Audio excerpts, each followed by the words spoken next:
ನಮಸ್ಕಾರ ಕರ್ನಾಟಕ ಮೂಡಲ್ ಕನ್ನಡತಿ ಯೂಟ್ಯೂಬ್ ಚಾನಲ್ಗೆ ಆತ್ಮೀಯವಾದಂತಹ ಸ್ವಾಗತ. ಇವತ್ತಿನ ವಿಷಯ ಏನಪ್ಪ ಅಂತ ಅಂದರೆ, ಗಣಕೆ ಸೊಪ್ಪಿನಲ್ಲಿ ಬಹಳ ಸುಲಭವಾಗಿ ಮತ್ತು ರುಚಿಯಾಗಿ ಸಾಂಬಾರನ್ನ ಹೇಗೆ ಮಾಡಿಕೊಡೋದು ಅನ್ನೋದನ್ನು ಈ ವಿಡಿಯೋದಲ್ಲಿ ನಾನು ನಿಮಗೆ ತಿಳಿಸ್ಕೊಡ್ತೀನಿ. ಅದಕ್ಕೂ ಮುಂಚೆ ಯಾರೆಲ್ಲ ಈ ವಿಡಿಯೋನ ನೋಡ್ತಾ ಇದ್ದೀರಾ, ಪ್ಲೀಸ್ ನನ್ನ ಚಾನಲ್ನ ಸಬ್ಸ್ಕ್ರೈಬ್ ಮಾಡ್ಕೊಳ್ಳಿ ಅಂತ ಕೇಳ್ಕೊತೀನಿ. ಬನ್ನಿ ಇವತ್ತಿನ ವಿಡಿಯೋನ ಶುರು ಮಾಡೋಣ.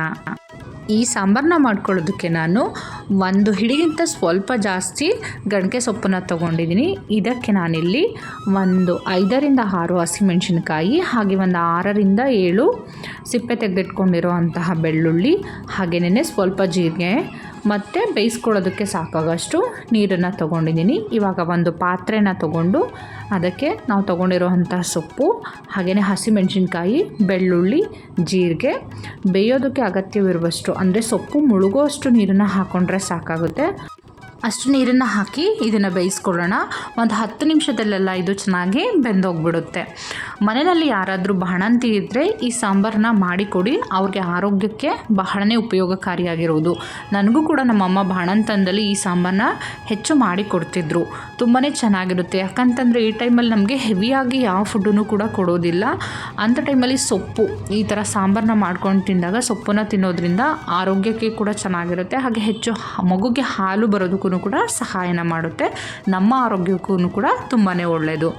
ನೋಡಿ, ಇವಾಗ 10 ನಿಮಿಷ ಬೇಯಿಸ್ಕೊಂಡೆ. ಆಲ್ರೆಡಿ ಸೊಪ್ಪು ಬೆಂದಾಗಿದೆ ಚೆನ್ನಾಗಿ. ಇದನ್ನು ತಣ್ಣಗಾಗೋದಕ್ಕೆ ಬಿಟ್ಟು ಇದು ಕಂಪ್ಲೀಟಾಗಿ ತಣ್ಣಗಾದ ಮೇಲೆ ಒಂದು ಮಿಕ್ಸರ್ ಜಾರ್ನ ತೊಗೊಂಡು ಈ ಬೇಯಿಸ್ಕೊಂಡಿರುವಂತಹ ಎಲ್ಲದನ್ನು ಕೂಡ ಮಿಕ್ಸರ್ ಜಾರ್ಗೆ ಹಾಕ್ಕೊಂಡು ರುಬ್ಬೋದಕ್ಕೆ ಅಗತ್ಯವಿರುವಷ್ಟು ನೀರನ್ನು ಹಾಕಿ, ಹಾಗೆ ಒಂದು 4ರಿಂದ 5 ಕಾಳು ಮೆಣಸನ್ನು ಹಾಕ್ಕೊಳ್ತಾ ಇದ್ದೀನಿ. ಕಾಳು ಮೆಣಸನ್ನು ಹಾಕ್ಕೊಳ್ಳಿ, ಈ ಸಾಂಬಾರಿಗೆ ಟೇಸ್ಟು ತುಂಬ ಚೆನ್ನಾಗಿರುತ್ತೆ. ಹಾಗೆಯೇ ಇದನ್ನು ರುಬ್ಕೊಂಡಿದ್ದಾದಮೇಲೆ ಒಂದು ಪಾತ್ರೆನ ಒಲೆ ಮೇಲೆ ಇಟ್ಟು ಅದು ಬಿಸಿಯಾದ ನಂತರ 2ರಿಂದ 3 ಟೇಬಲ್ ಸ್ಪೂನಷ್ಟು ಎಣ್ಣೆ, ಇಲ್ಲ ಅಂತಂದರೆ ಬಾಣಂತಿಗೆ ಮಾಡಿಕೊಡೋದಾದರೆ ಎಣ್ಣೆ ಹಾಕುವ ಬದಲು ತುಪ್ಪನ ಹಾಕ್ಕೊಳ್ಳಿ, ಚೆನ್ನಾಗಿರುತ್ತೆ. ಹಾಗೆಯೇ 1 ಟೇಬಲ್ ಸ್ಪೂನಷ್ಟು ಸಾಸಿವೆ, 1 ಟೇಬಲ್ ಸ್ಪೂನಷ್ಟು ಜೀರಿಗೆ, ಹಾಗೆ ಕೆಚ್ಚಿಟ್ಕೊಂಡಿದ್ದಂತಹ ಸ್ವಲ್ಪ ಬೆಳ್ಳುಳ್ಳಿ, ಹಾಗೆಯೇ ಕಟ್ ಮಾಡಿ ಇಟ್ಕೊಂಡಿದ್ದಂತಹ ಈರುಳ್ಳಿ ಮತ್ತು ಕರಿಬೇವಿನ ಸೊಪ್ಪು, ಹಾಗೆಯೇ 1 ಒಣಮೆಣಸಿನ್ಕಾಯಿನ ಹಾಕಿ ಈರುಳ್ಳಿನ ಚೆನ್ನಾಗಿ ಫ್ರೈ ಮಾಡ್ಕೊಳ್ಬೇಕು. ಈರುಳ್ಳಿನ ಚೆನ್ನಾಗಿ ಫ್ರೈ ಮಾಡ್ಕೊಂಡಿದ್ದಾದ ಮೇಲೆ ರುಬ್ಬಿ ಇಟ್ಕೊಂಡಿದ್ದಂತಹ ಮಸಾಲೆನ ನಾನು ಇದಕ್ಕೆ ಹಾಕ್ಕೊಳ್ತಾ ಇದ್ದೀನಿ. ಹಾಗೆಯೇ ಇದನ್ನು ಬೇಯಿಸ್ಕೊಂಡಾಗ ಉಳ್ಕೊಂಡಿತ್ತಲ್ಲ ರಸ, ಆ ರಸನೂ ಕೂಡ ಇದೇ ಮಿಕ್ಸರ್ ಜಾರ್ಗೆ ಹಾಕ್ಕೊಂಡು ಆ ರಸನೂ ಕೂಡ ನಾನು ಇದರೊಳಗಡೆ ಸೇರಿಸ್ಕೊಳ್ತಾ ಇದ್ದೀನಿ. ಮತ್ತು ನಮ್ಗೆ ಅವಶ್ಯಕತೆ ಇದೆ ಅಂತ ಅನಿಸಿದ್ರೆ ಇನ್ನು ಸ್ವಲ್ಪ ನೀರನ್ನು ಹಾಕ್ಕೊಳ್ಳಿ. ಇಲ್ಲ ಅಂತಂದರೆ ನಿಮಗೆ ಗಟ್ಟಿ ಬೇಕು ಅನ್ನೋ ಹಾಗಿದ್ರೆ ಇಷ್ಟೇ ನೀರು ಸಾಕು. ನೀರು ಬೇಕು ಅನ್ನೋ ಹಾಗಿದ್ರೆ ನೀರನ್ನು ಆ್ಯಡ್ ಮಾಡಿಕೊಂಡು ಚೆನ್ನಾಗಿ ಮಿಕ್ಸ್ ಮಾಡ್ಕೊಳ್ಳಿ. ನಾವು ಈ ಸಾಂಬಾರಿಗೆ ಹುಣಸೆ ಹಣ್ಣನ್ನು ಹಾಕ್ಕೊಳ್ಳಲ್ಲ, ಯಾಕೆಂದರೆ ಈ ಸೊಪ್ಪೆ ಸ್ವಲ್ಪ ಒಗ್ರೊಗ್ರಾಗಿರೋದ್ರಿಂದ ಹುಣಸೆ ಹಣ್ಣನ್ನು ಈ ಸಾಂಬಾರಿಗೆ ಹಾಕ್ಕೊಳ್ಬಾರ್ದು. ಅದ್ರ ಬದಲಿಗೆ ಒಂದು ಸ್ವಲ್ಪ ಕಾದು ಆರಿಸಿರುವಂತಹ ಹಾಲನ್ನು 1 ಲೋಟ ಹಾಕ್ಕೊಳ್ಳಿ.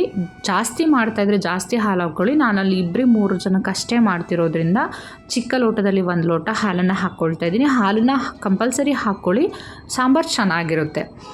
ಹಾಲನ್ನು ಹಾಕ್ಕೊಂಡು ಚೆನ್ನಾಗಿ ಒಮ್ಮೆ ಮಿಕ್ಸ್ ಮಾಡ್ಕೊಂಡಿದ್ದಾದಮೇಲೆ ಮತ್ತೆ ಒಂದು 10ರಿಂದ 15 ನಿಮಿಷ ಈ ಸಾಂಬಾರನ್ನ ಚೆನ್ನಾಗಿ ಕುದಿಸ್ಕೊಳ್ಳಿ. ತುಂಬ ಸಿಂಪಲ್ಲಾಗಿ ಮತ್ತು ಸಖತ್ತು ಟೇಸ್ಟಿಯಾಗಿ ಈ ಸಾಂಬಾರನ್ನ ಬಹಳ ಬೇಗನೆ ಮಾಡ್ಕೊಳ್ಬೋದು. ಬಾಣಂತಿಗೆ ತುಂಬ ಚೆನ್ನಾಗಿರುತ್ತೆ, ಮಾಡಿಕೊಡಿ. ಮತ್ತು ನಮಗೂ ಕೂಡ ಊಟ ಮಾಡೋದಕ್ಕೆ ತುಂಬಾ ಚೆನ್ನಾಗಿರುತ್ತೆ. ಒಮ್ಮೆ ಟ್ರೈ ಮಾಡಿ ನೋಡಿ. ಹೋಪ್ ಇವತ್ತಿನ ವಿಡಿಯೋ ನಿಮ್ಮೆಲ್ಲರಿಗೂ ಇಷ್ಟ ಆಗಿದೆ ಅಂತ ಅಂದ್ಕೊಳ್ತೀನಿ. ಇಷ್ಟ ಆಗಿದರೆ ಪ್ಲೀಸ್ ನನ್ನ ಚಾನಲ್ನ ಸಬ್ಸ್ಕ್ರೈಬ್ ಮಾಡ್ಕೊಳ್ಳಿ, ಹಾಗೆಯೇ ಒಂದು ಲೈಕ್ ಮಾಡಿ.